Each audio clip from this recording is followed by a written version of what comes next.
So our show name is Overrun. It is basically about an oil spill that overtakes the sea waters, and we represent the waves. So in the beginning of the show, we're happy, we're innocent. In the middle of the show, we start to see this confusion of this wave of oil coming in. Towards the end, we start suffocating because the oil overtakes, and our last couple of dance counts is when we surrender.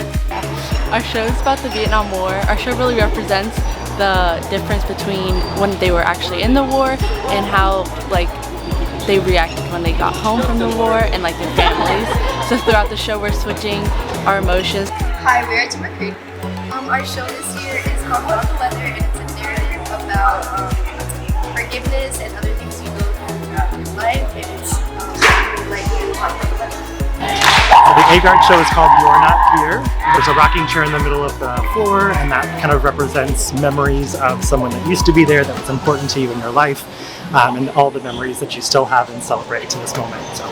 I like how our show is really emotional because I feel like it's harder to I don't know, I feel like when we're young it's harder to connect to our emotional side in a way, so I kind of like that it's pushing all of us as a team to grieve more and think about our emotions. So our show is about a modern version of a film noir, like the type from the 1940s, and I guess you could call it a murder mystery. My favorite thing is always the audience, how much energy the audience gives us, and I love the butterflies in my stomach right when we're holding and right when we're about to perform.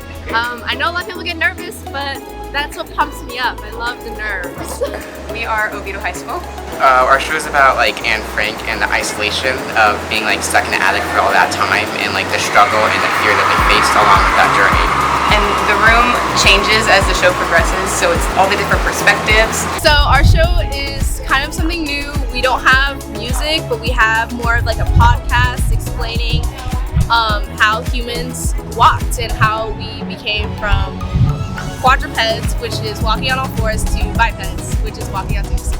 I think the most difficult part about our soundtrack this year and our show is probably keeping our timing in check. You know, there's a lot of breaths, a lot of pauses in words, and it's really hard to try and balance to keep in track with the rest of the team.